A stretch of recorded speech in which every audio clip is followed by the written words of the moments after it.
Miss you দিদি। মমতা বন্দ্যোপাধ্যায়কে বড্ড মিস করছেন শতাব্দী রায়। শতাব্দীর হৃদয়ে এখনো মমতা। বিদ্রোহী এই সাংসদ স্পষ্ট জানান, যেদিন কালীঘাটের বৈঠকে যাই সেদিনই বুঝে গিয়েছিলাম তৃণমূলের সঙ্গে আর নেই। কেন এমনটা বললেন তিনি, জানুন বিস্তারিত। মনে কি দ্বিধা রেখে গেলে চলে? তৃণমূল সাংসদের বক্তব্য রবি ঠাকুরের এই লাইনটাই মনে করিয়ে দিচ্ছে।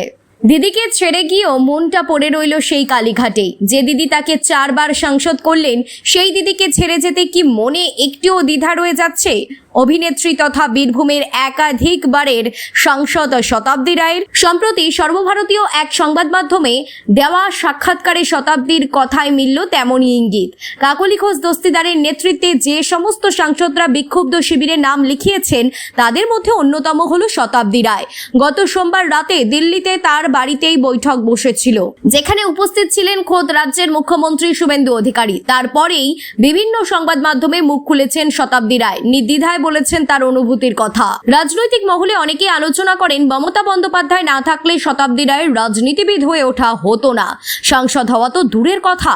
আর আজ যখন মমতা বন্দ্যোপাধ্যায়ের দল তৃণমূল কংগ্রেস পশ্চিমবঙ্গে বিজেপির কাছে শতাধিক আসনের ফারাকে হেরে গিয়েছে, তখন সেই তৃণমূল নেত্রী তথা দিদি মমতা বন্দ্যোপাধ্যায়কে ছেড়ে এসে কি ঠিক করেছেন শতাব্দী রায়? ওই সংবাদ মাধ্যমকে দেওয়া সাক্ষাৎকারে তিনি বলেছেন, রাজনৈতিক দিক থেকে ঠিকই করেছি, তবে আবেগ নিয়ে ভাবলে নীতিগত দিক থেকে হয়তো ঠিক নয়। মমতা বন্দ্যোপাধ্যায়ের সমস্ত মিটিং মিছিলে তাকে সামনের সারিতে দেখা যেত। আজ শুভেন্দুর সঙ্গে বৈঠক করার পর সেই শতাব্দী রায় বিজেপির নেতৃত্বাধীন জোট এনডিএ-কে সমর্থন করার সিদ্ধান্ত নিয়েছেন। এই পরিস্থিতিতে মমতাকে কি বার্তা দিতে চান তিনি? উত্তরে সাংসদ বলেছেন, মিস ইউ দিদি। কেন ছাড়লেন তৃণমূল কংগ্রেসের হাত? কিসের এত অভিমান? এই ক্ষেত্রে শতাব্দীর যুক্তি, পরাজয়ের আসল কারণটা মানছেন না মমতা বন্দ্যোপাধ্যায়, আর সেখানেই তার আপত্তি। শতাব্দীর বক্তব্য, দুর্নীতি যে আসল কারণ তা জালের মতো পরিষ্কার, কিন্তু তারপরও সেটা কিছুতেই মানতে চাইলেন না দলনেত্রী মমতা বন্দ্যোপাধ্যায়।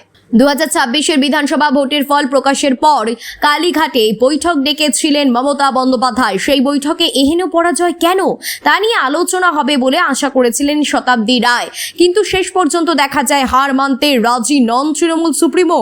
সংবাদ মাধ্যমের সামনে সেদিন মমতা বন্দ্যোপাধ্যায় বলেছিলেন, আমি হারিনি, আমাকে হারানো হয়েছে। এমনকি মুখ্যমন্ত্রী পদ থেকে ইস্তফা দিতেও রাজি হননি তিনি।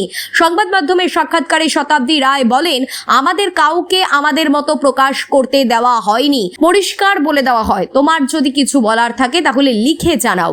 ওই সাক্ষাৎকারে বিদ্রোহী এই সাংসদ স্পষ্ট জানান, যেদিন কালীঘাটের বৈঠকে যাই সেদিনই বুঝে গিয়েছিলাম তৃণমূলের সঙ্গে আর নেই। ঠিক কি চেয়েছিলেন দলনেত্রীর কাছ থেকে? তার বক্তব্য, আমরা চেয়েছিলাম হারের কারণগুলো নিয়ে আলোচনা করা হোক, আইপ্যাক এবং অভিষেক বন্দ্যোপাধ্যায়কে নিয়ে আলোচনা হোক। দুর্নীতি একটা বড় চ্যালেঞ্জ ছিল, কিন্তু দলনেত্রী এই বিষয়ে আলোচনায় রাজি হননি। সেদিনই বুঝে গিয়েছিলাম যে এই দলে কোনো পরিবর্তন, কোনো নতুন ধারণা কিংবা রদবদল চান না, এভাবেই সব চলতে থাকবে। তবে এই সমস্ত রাজনীতি বা নীতির কথা পেছনে ফেলে শতাব্দী রায় বলেছেন, আবেগের দিক থেকে মমতাকে ছেড়ে আসার পেছনে একটা খারাপ লাগা কাজ করছে শতাব্দী রায়ের মধ্যে। Bureau report, গোলসিবার।